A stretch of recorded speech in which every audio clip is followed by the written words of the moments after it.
Alright, so hello mga ka-orchids. Good morning, maayong buntag, mayad nga aga. So welcome to my channel, The Orchid TV. So for today's video, so I want to share to you my Mukhara orchids that is in full bloom. Not totally in full bloom, which is in bloom today. So ayan po, ang ganda niya. So sabi ko sana bukas na ako mag-vlog kasi walang pasok pero talagang naiengganyo ako sa kanyang bulak dahil sa kanyang bulaklak dahil sa sobrang ganda.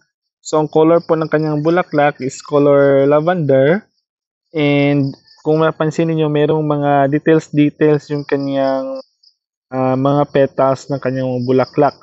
So this is my mukara na ewan ko nakalimutan ko yung pangalan niya.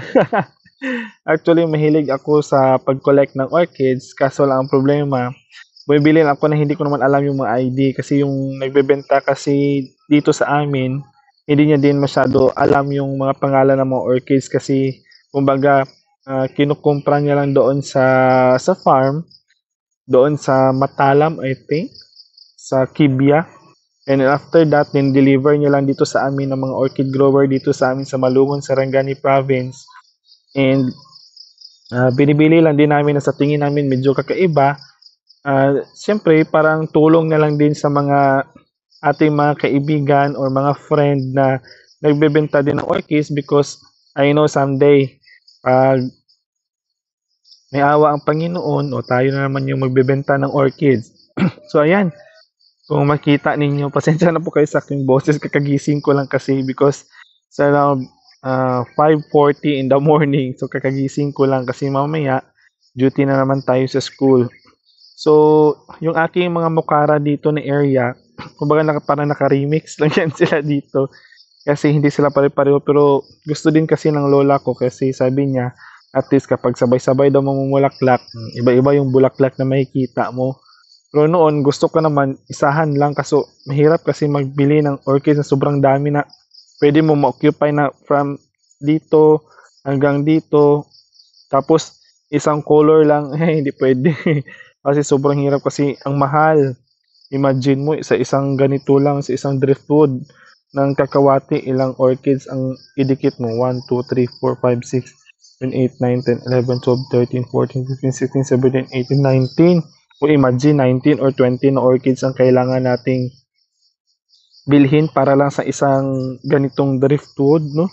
Ganito lang kahaba na driftwood, 1.5 meter, no? So, kailanganin natin ng ilang libo para makabili ng ganun. So, hindi ko naman kaya kasi mapapagalitan naman tayo ng nanay. Dahil wala naman tayong pambili bigas, puro na lang orchids. O, diba? Tingnan nyo naman. Ayan. Paikot. Puro orchids yan. Saan ba pupunta ang sahod nyo? Siyempre sa orchids. So, ayan. So, ito talaga siya. Isa sa may pinakamaganda at saka favorite ko na color yung kanyang bulaklak, which is lavender. Sana may orchids na blue, no? Kasi my favorite color is blue. Ayan po. Yung dito naman sa kabila, may mga nagbo-bloom na din. Ayan. Pero hindi pa sila lahat na talaga totally na nagbo-bloom. Pero at least makita natin yung progress ng kanilang pagtubo at saka nagustuhan talaga nila yung area. Kasi ito, I think, mag 3 months ko pa lang ito sila ditong natanim. And meron na nag-bloom. And then kung makita nyo naman yung kanilang mga ugat, o diba? Ang healthy ng kanilang mga ugat ay kumakalat lang. Diba? So ang style ng aming pagtatanim is ganito. So nakahiga po yung kakawati o yung ating driftwood. And then malapit bandang sa puno na ito ng kahoy ng banda para matibay po yung kahoy. Pag ganyan, so ibig sabihin matagal na po yan mamatay or mamatay.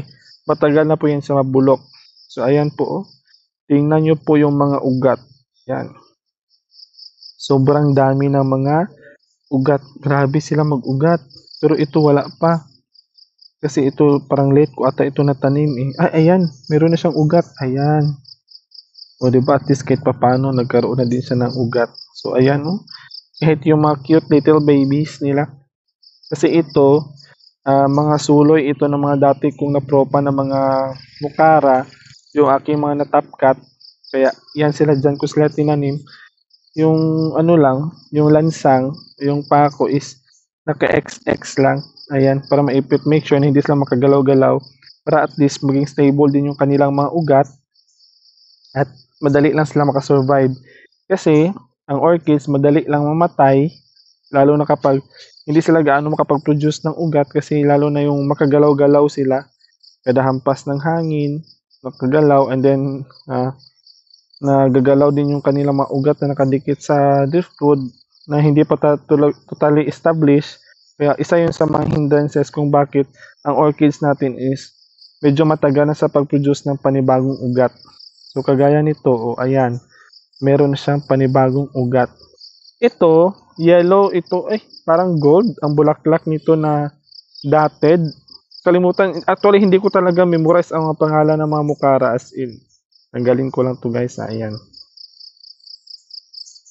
Kung makita niyo, pero nakikitan kasi ako sa mga dahon ng mukara kasi parang neat silang tingnan kasi para sila mga strap leaf, para sila mga waling-waling kaso lang yung mga bulaklak nila is smaller compared to sa mga strap leaf.